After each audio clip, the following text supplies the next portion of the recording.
Switzerland के जनीवा शहर में चल रहे 42वें UNHRC के अधिवेशन में मंगलवार को पाकिस्तान के विदेश मंत्री शाह महमूद कुरैशी ने विश्व पटल पर भारत के खिलाफ खूब बयानबाजी की।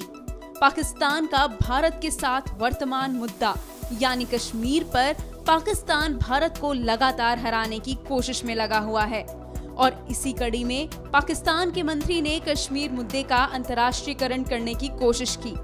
उन्होंने भारत पर कश्मीर में मानव अधिकारों के उल्लंघन का इल्जाम लगाते हुए कहा कि कश्मीर भारत का आंतरिक मुद्दा नहीं हो सकता क्योंकि ये क्षेत्र एक विवादित क्षेत्र है। The people of this occupied land are suffering systematic and serial violations of their fundamental freedoms.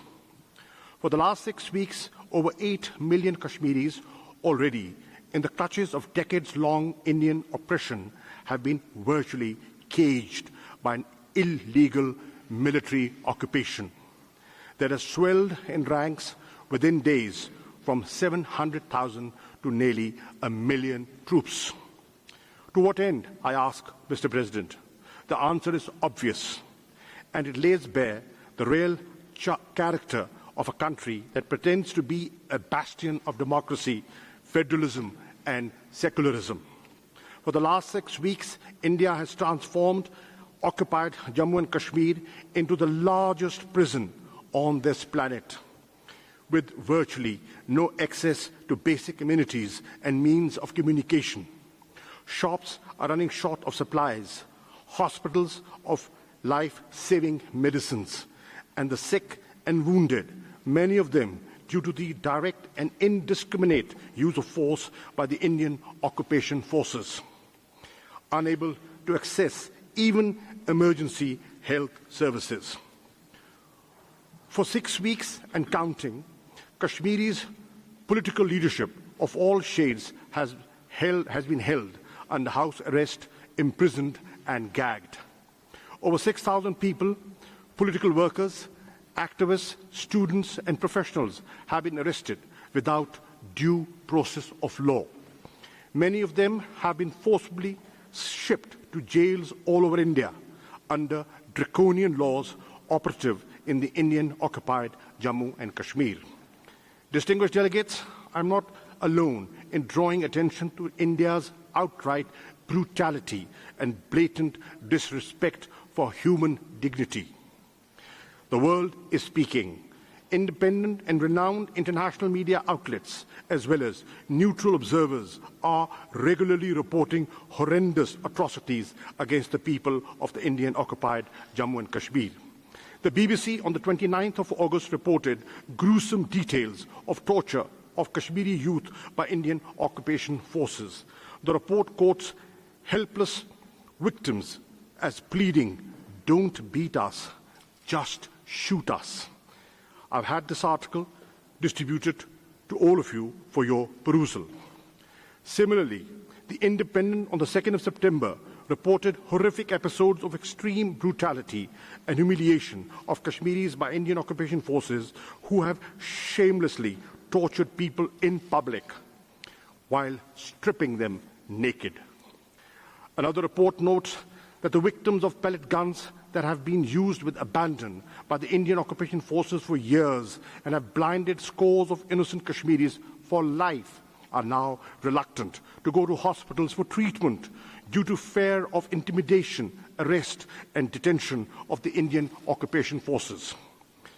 No, ladies and gentlemen, this is not a flashback to medieval times. This barbarism is happening today in the 21st century. Of course, I do not need to remind a Human Rights Council that all this represents clear breaches of multiple international human rights instruments that India is party to. This is the real story of the Indian-occupied Jammu and Kashmir that India is desperate to hide from the world. This is the true face of the so-called largest democracy of the world. This is the conduct of a country which aspires to be a permanent member of the United Nations Security Council. Mr. President, at the root of this mayhem is India's refusal to grant the people of Indian-occupied Jammu and Kashmir their right of self-determination in the ruling party's manifesto, to turn by force of arms Jammu and Kashmir's Muslims majority into a minority. India's unilateral actions of 5th August 2019 of altering the status of occupied Jammu and Kashmir, recognized as a disputed territory by the UN Security Council, are illegal under international law.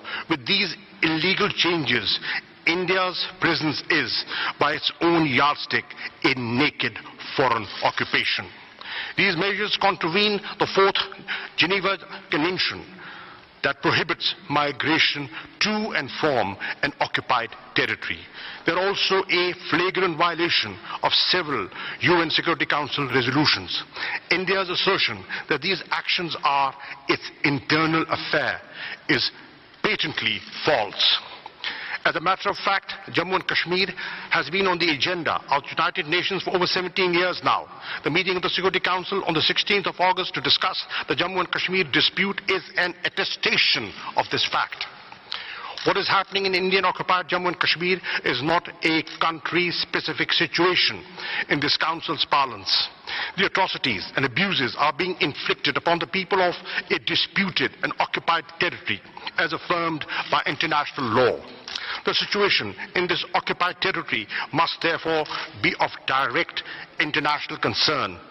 It is not and can never be an internal matter for India.